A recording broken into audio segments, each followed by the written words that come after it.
Hey everybody, it's Jim from Cigars.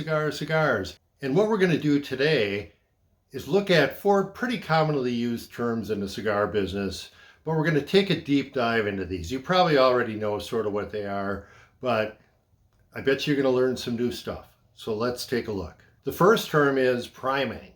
And what a priming is when tobacco leaves are harvested from the plant.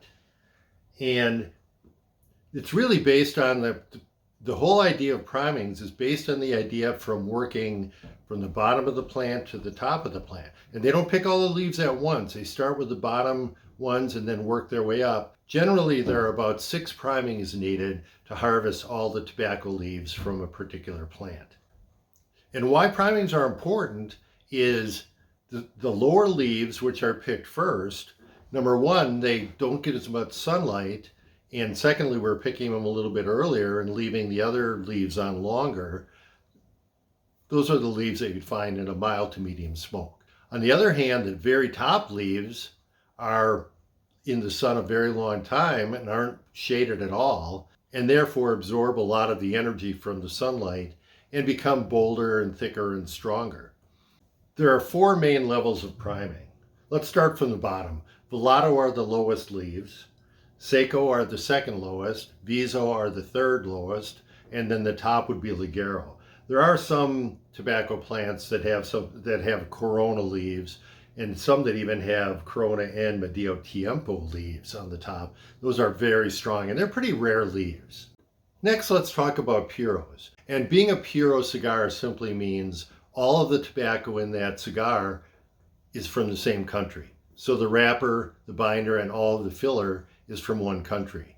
Now think about it, pretty much all Cuban cigars are Puros because all the tobacco in Cuban cigars is grown in Cuba, but you'll find that quite a few Nicaraguan cigars are also Puros. And the reason why is because they have diverse geographic areas in the mountains and valleys and volcanic earth and so forth that allow them to grow different varieties of tobacco so they can be used in all parts of the cigar. Honduras has a couple of Puros. The EIRO, distributed by CLE, is one Honduran Puro, as is the Punch Grand Puro cigar. Those are the only 2 I'm aware of from Honduras. And the remainder of the countries, Ecuador, Dominican Republic, and Mexico, for example, they don't really have the diversity to grow different types of tobacco.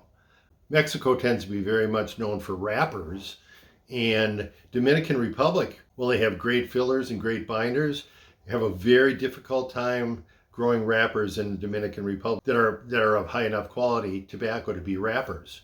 Now, there's a notable exception to that, and that is the Opus X by Fuente.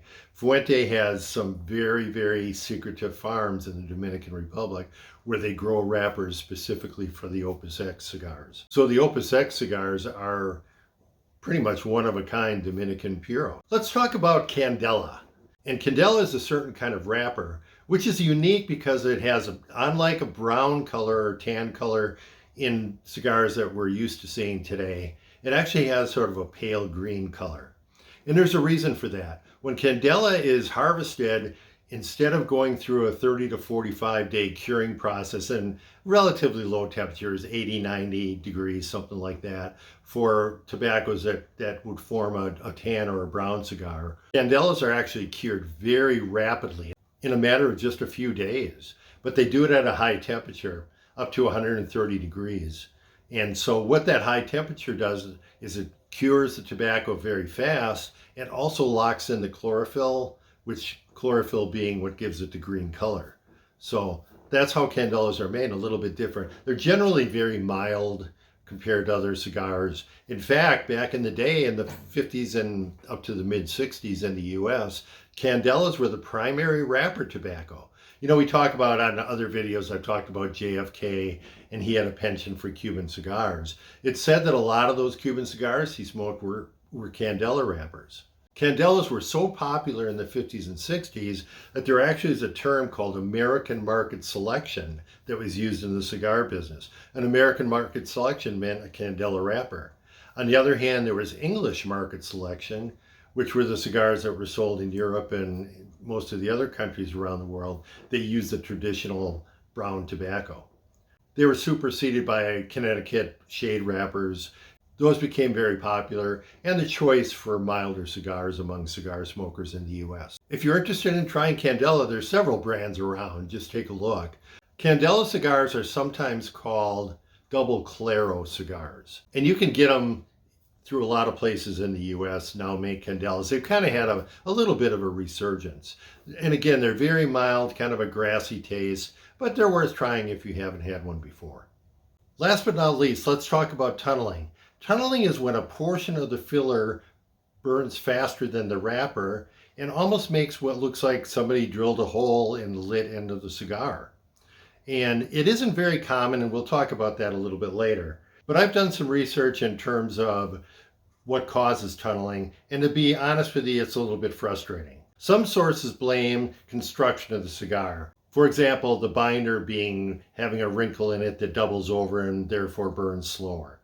So that's one reason that people come up with. Another one is smoking. There's one school of thought that says you're smoking too slow, which means that the wrapper is cooling down, the inside of the cigar, the filler, is staying hot and burning faster. But then on the other hand, I've seen sources that say it's because you're smoking too fast. So there's a lot of disagreement regarding that. Another source that I looked at said poor storage conditions, and that might be at the manufacturer. Maybe they're not wicking the cigars and drying them out properly before they ship them. Or maybe it's in distribution at the wholesale level or your cigar shop. Or maybe it's you not storing them right. So again, a lot of different opinions on the subject of tunneling. By and large, though, in my experience, tunneling is very, very rare. I bet you I've had noticeable tunneling, and you got to be careful. Sometimes you see a little tiny spot and say, oh, that's tunneling, and it really isn't. In my experience, true tunneling happens very infrequently. I bet you out of all the cigars that I've smoked, I could count on one hand how many have had really significant tunneling. Out of all of those, they resolve themselves very quickly, within 5 minutes or so. So I wouldn't worry too much about tunneling, but if you do spot it, there isn't much you can do about it. I've seen very severe cases where people will actually snip off an inch or so of the burning cigar and try to get beyond it. But the best thing to do is just power through it and hope that it resolves itself.